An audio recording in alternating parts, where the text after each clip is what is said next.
प्यार, जुनून, बेवफाई, जितना ये शब्द सुनने में अच्छा लगता है, लेकिन ये शब्द अगर किसी इंसान को कातिल भी बना दे, तब क्या? दरअसल ये सवाल इसलिए उठ रहे हैं क्योंकि 17 दिन से मिसिंग कपल की गुत्थी अब खुल गई है। राजा रघुवंशी की पत्नी सोनम ही अपने पति की कातिल निकली। अब ऐसे में क्या कुछ 17 दिन के भीतर खेल रचा गया? कैसे और किस तरह राजा रघुवंशी को मौत के घाट उतारा गया? देखिए इस रिपोर्ट में।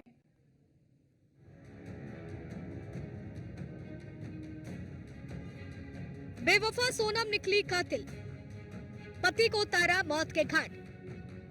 राजा रघुवंशी की निकली कातिल, 17 दिन की खूनी साजिश, शिलांग में दिया प्लान को अंजाम। प्यार के खातिर पति की हत्या, हनीमून तो था बहाना, पति को मौत की नींद था सुलाना। सोनम बेवफा है यूं तो नोटों पर लिखा मिलता था, लेकिन अब हकीकत में इंदौर की सोनम बेवफा के साथ ही कातिल निकली है। किसने सोचा होगा, अभी महीने भर पहले जिस राजा रघुवंशी का परिवार अपने घर सोनम को बहू बना करके लाया था, वो बहू उसके पूरे परिवार की खुशियां उजाड़ देगी, माँ की गोद को सूना कर देगी, पिता का बोझ उठाने वाले बेटे को मौत की नींद सुला देगी। यह सब फिल्मी कहानी नहीं, बल्कि एक सत्य घटना है जिस पर भरोसा करना हर किसी के लिए मुश्किल भरा है। कोई कैसे इस पवित्र रिश्ते पर भरोसा करेगा जहां पत्नी ही पति की सगी नहीं है। कहने को तो इस घटना के पीछे प्रेम प्रसंग का मामला भी सामने आ रहा है, लेकिन उससे पहले समझिए कि 17 दिन के भीतर कैसे 17 साजिशों को अंजाम देकर राजा रघुवंशी को सोनम ने मौत की नींद सुला दिया। सोनम और राजा रघुवंशी की शादी 11 मई को इंदौर में हुई थी। शादी दोनों परिवार की पूरी सहमति से संपन्न कराई गई थी। शादी के 9 दिन बाद ही यानी कि 20 मई को कपल हनीमून के लिए मेघालय रवाना हुआ। 22 मई को वह दोनों किराए के स्कूटर पर मेघालय के मवालखियात क्षेत्र में ट्रैकिंग के लिए गए। वहां से वो करीब 3000 सीढ़ियां उतरकर नोवोग्रियाच गांव गए और शिपारा होम स्टे में ठहरे। 23 मई की सुबह उन्होंने चेकआउट किया, लेकिन इसके बाद से ही दोनों का कोई अता पता नहीं था। दिन गुजरे, नवविवाहिता जोड़े की तलाश शुरू हुई। फिर 2 मई को राजा रघुवंशी का शव मिलने के बाद से सनसनी फैल गई। लेकिन जब इस बात का खुलासा हुआ कि पत्नी ही पति की कातिल है, तो सब हक्का बक्का रह गए। प्लान कर हुआ मर्डर। 23 मई से लापता हुआ कपल। 24 मई को लवारिस हालत में मिला स्कूटर। 2 जून को राजा का शव खाई से हुआ बरामद। पुलिस को गुमराह करने की थी पूरी साजिश।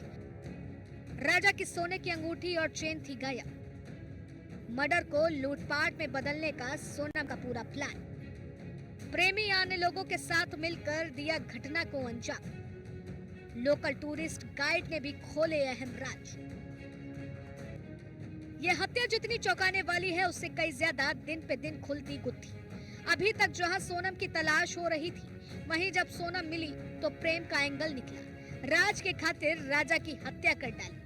जी हाँ, राज वाली मोहब्बत राजा के परिवार पर कितनी भारी पड़ी है, शायद इस दर्द का अंदाजा लगाना भी बेहद मुश्किल है। परिवार यकीन ही नहीं कर पा रहा है कि एक झटके में उनकी पूरी दुनिया इस सोनम ने उजाड़ दी। जिसने भी हत्या करवाई उससे कड़ी से कड़ी सजा मिलना चाहिए।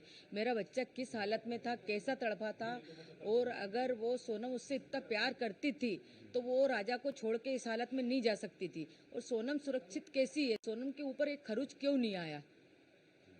तो 3 थे, 4 जने थे, 5 जने, 6 जने, जो भी उनकी टीम थी, उनको सबको कड़ी से कड़ी सजा मिलना चाहिए। आज समाज पे से विश्वास हटा है। हमारी समाज में अभी तक ऐसा कोई काम नहीं हुआ था जो आज हमारी समाज में ऐसा काम हुआ है गया। तो मतलब कड़ी से कड़ी सजा दी जाए। सरकार से मेरा एक ही निवेदन है कि मेरा बच्चा किस हालत में तड़पा, उनको भी ऐसे तड़पा तड़पा के मारो।